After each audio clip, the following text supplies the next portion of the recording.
Welcome back, everybody. Here's part 2 of Glover 64. As you can see, Cross-Stitch can use his magic to turn frogs into monkeys, including the orangutan that's just swinging. In this boss battle, you have to change your ball to a bowling ball. Knock out the monkeys first. First, use your regular bouncy ball and avoid getting squashed by the orangutan. Bounce and jump.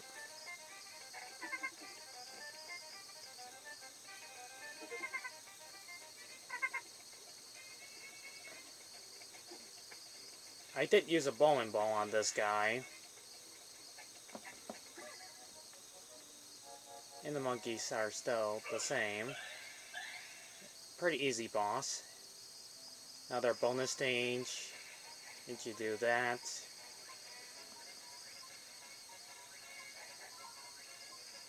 Next you enter in a prehistoric world, where it's full of ice. These most likely dinosaurs.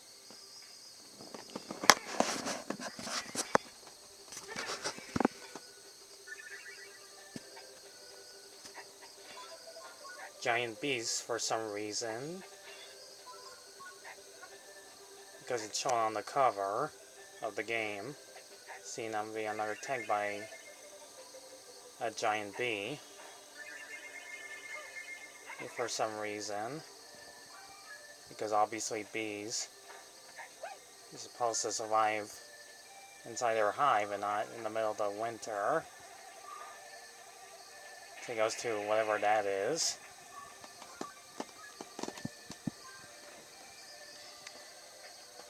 In the prehistoric world, you have to, well, you know the rest. Let's get all that stuff. Point A to point B, and watch out for the snowballs. That'll damage you when you go up.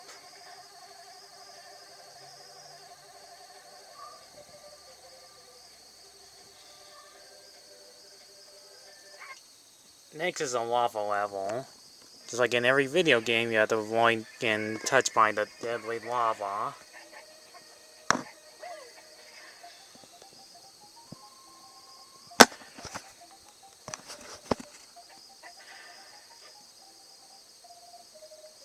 And hit switches.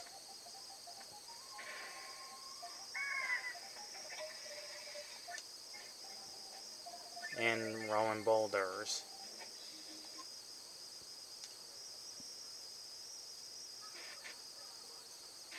On stage, ride the ball to the water ocean and have that potion to make you create speed.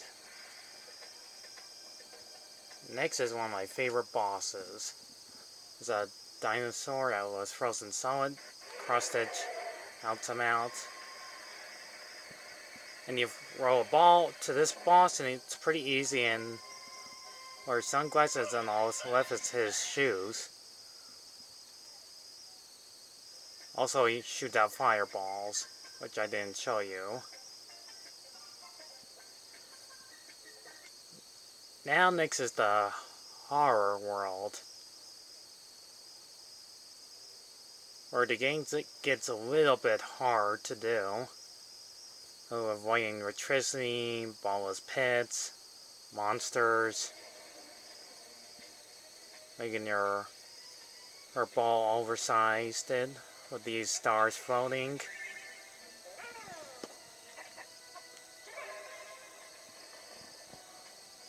And actually come to you.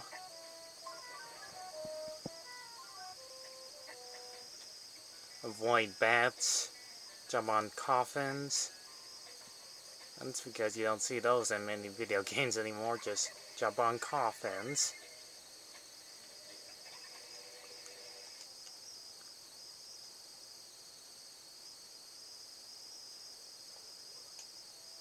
Destroy or haunted houses, spooky castles, dungeons, sewers, haunted hallways, you pretty much catch my drift.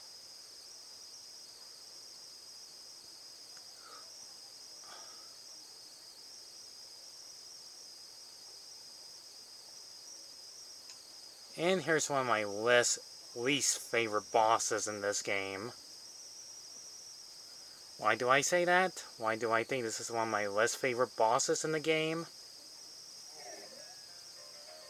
Well, here's Frankenstein, which you obviously can see him. I can never beat this guy when I was a kid. And because you have to avoid his electricity, that'll kill you. The main thing you have to do is pull your ball to the side and hit him with electricity. It only stung him for like a few seconds.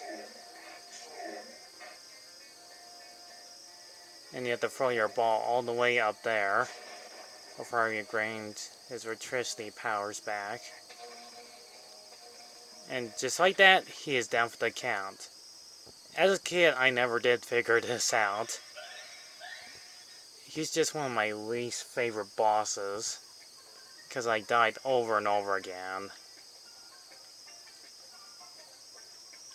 I do like the artwork in the background, which I did not imagine that in the game. Everything in the background looks beautifully done. Anyways, let's cut to the final level, and it's obviously outer space. This is where the game gets even harder. You have to avoid all that green toxic stuff. Often find switches. And then jump on platform to platform. This final world will become even more challenging to Glover, our beloved cute little adorable Glover's skills and techniques. And you have to hit almost every button to get this far in the game. And get luck trying to get more unlimited lives as possible. Because there'll be lots of traps like spikes, aliens, most likely big pits. Also, I almost forgot to mention, Glover might be a glove, and for some reason he can die when he jumps into like too much high places. I guess the lizard's hand does have bones in them, so that makes Glover like a human hand thing. Oh my god. What if Glover is actually a human hand inside that's just floating on its own? If that's the reason why Glover actually dies, because part of him is probably part human! Or he's just a glove of that's like almost realistic. I think it does die from big huge heights. Anyways, you jump on those holes you see back there, those black holes that shoot out air. They do help Glover hit to higher places.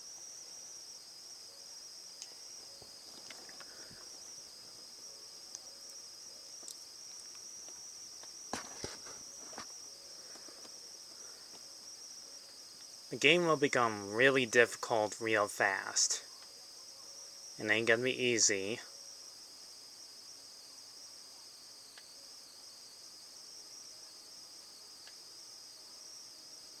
You'll stem on those devices that will make things a lot harder.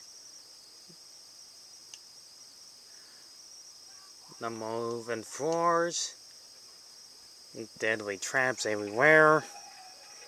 You pretty much know how this game will screw you over. And teleportation.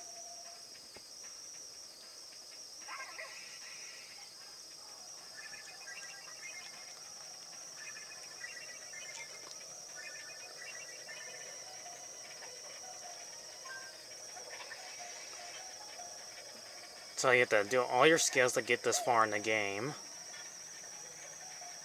Even use the devices to carry your ball to the other side. Anyways, let's wrap this up.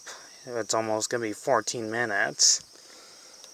Anyways, you get to the final boss, but you have to go inside a giant robot's foot while avoiding his explosive. And we get to the final battle between you and Cross Stitch.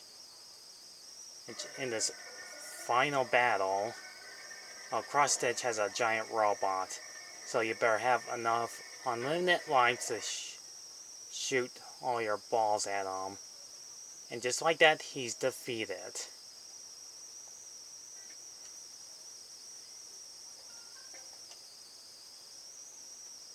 And we enjoy the ending of this game, which will be shown in 5, 4, 3, 2, 1, and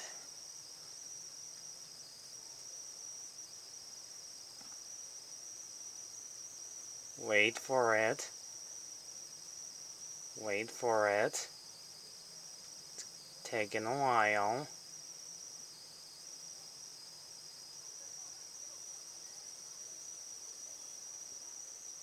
Any second now.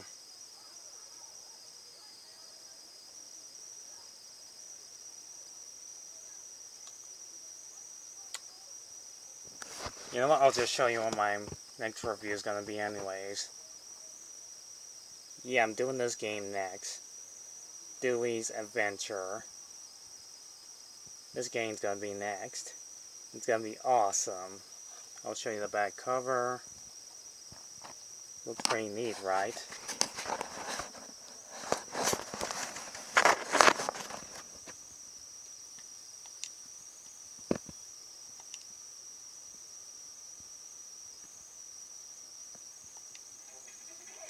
Finally.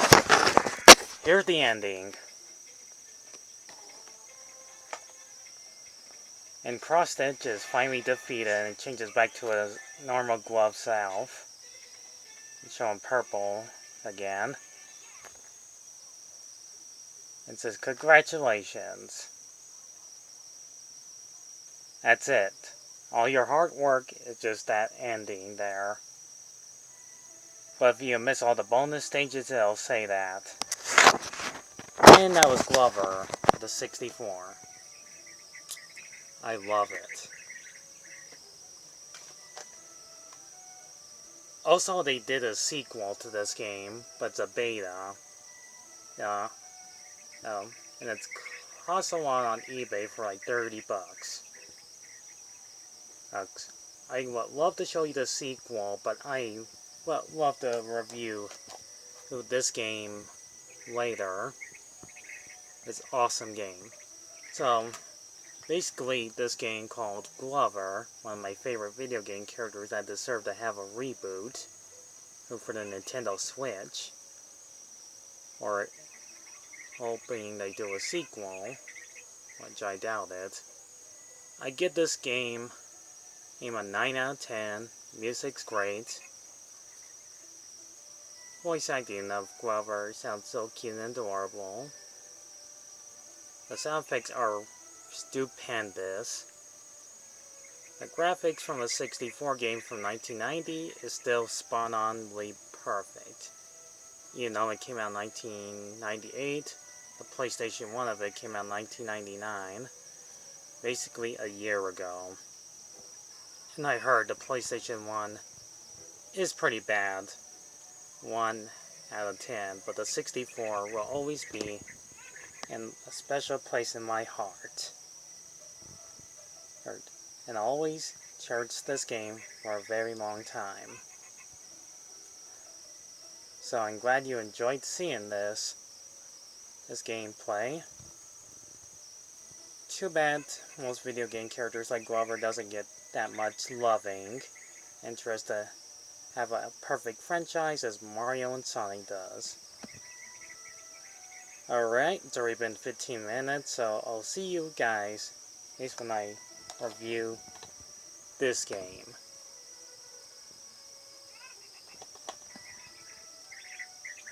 Like and subscribe. Subscribe, baby. Bye.